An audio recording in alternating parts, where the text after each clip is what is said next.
Vous avez une bonne bouteille de vin que vous avez payée relativement cher et vous ne savez pas si effectivement il faudrait mieux la consommer maintenant ou au contraire attendre quelques années supplémentaires en cave. Alors que faire? Évidemment, on aimerait ça beaucoup pouvoir en goûter un petit peu, donc on ouvrirait la bouteille, le tire-bouchon, on retire le bouchon, on le goûte, on se dit ah, c'est peut-être encore une année de plus ou deux, ce serait encore meilleur. Eh bien, une fois que l'oxygène commence à rentrer à pleine porte à travers la bouteille, eh bien là ça devient beaucoup plus difficile évidemment parce que l'oxygène va faire son effet dévastateur sur le vin, c'est-à-dire qu'il va péricliter beaucoup plus vite que prévu.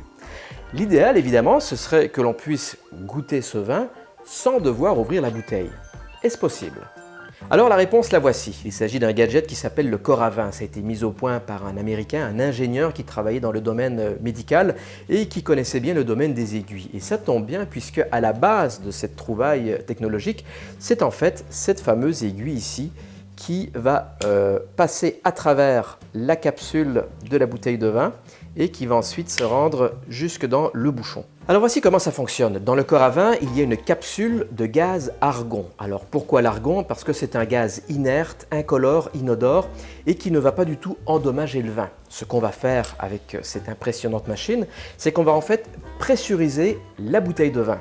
L'entreprise Coravin a d'ailleurs fourni à cet effet une enveloppe en néoprène. Alors pourquoi ils ont fourni cette enveloppe? Parce que au début, lors du lancement de leurs produits, eh bien, ils ont constaté, en tout cas ils ont eu vent de certaines bouteilles qui éclataient sous l'effet de la pression. Alors évidemment, c'était probablement des bouteilles qui étaient déjà endommagées avec un verre peut-être qui n'était pas suffisamment solide. Toujours est-il que maintenant, lorsqu'ils vendent le Coravin, eh bien, ils le fournissent avec cette espèce de petite housse en néoprène. Alors, on va glisser la bouteille dedans. Alors ici, nous sommes prêts en fait à envoyer l'aiguille à travers non seulement la capsule, donc il n'y a même pas besoin d'enlever la capsule, le bouchon est ensuite là-dedans. Alors ce qu'on fait, c'est qu'on rentre doucement à travers le bouchon. Et là, on est prêt parce que nous allons pressuriser la bouteille de vin avec donc cette petite gâchette que l'on voit ici. La gâchette donc va libérer l'air, en fait le gaz argon qui est le gaz inerte qui se trouve ici, qui va passer à travers l'aiguille et se rendre donc jusque dans la bouteille. C'est qu'on va donc incliner la bouteille ainsi, on va le prendre par la poignée et nous allons donc libérer l'argon ici avec cette petite gâchette. Quand on lâche la gâchette, nous avons le vin donc qui sort de façon tout à fait magique.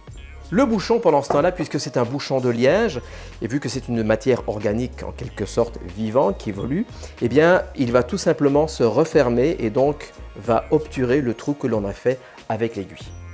Alors la question qui tue, est-ce que ça vaut la peine vraiment d'acheter ce gadget? Eh bien, il faut quand même savoir que là où le bas blesse, c'est le prix. Ça coûte quand même plus de 300 $ américains à l'unité. À cela, il faut ajouter aussi l'achat de ces petites bonbonnes de gaz argon.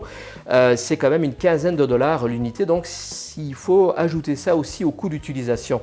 Maintenant, pour les autres personnes qui souhaiteraient peut-être juste pouvoir goûter une partie de la bouteille et peut-être l'achever le lendemain ou le surlendemain, mais à ce moment-là, on pourrait toujours se contenter de la fameuse petite pompe Vacuvin, donc qui permet à ce moment-là, une fois que vous avez débouché la bouteille, de le reboucher avec ce genre de petit bouchon en plastique. Ensuite, vous allez retirer l'oxygène et l'air qui se trouve et ça peut ensuite se mettre pendant 2, 3, peut-être 4 jours au frigo et à ce moment-là, l'oxydation du vin sera assez minime. Et vous pourrez donc à nouveau consommer, en tout cas poursuivre la consommation du vin quelques jours plus tard.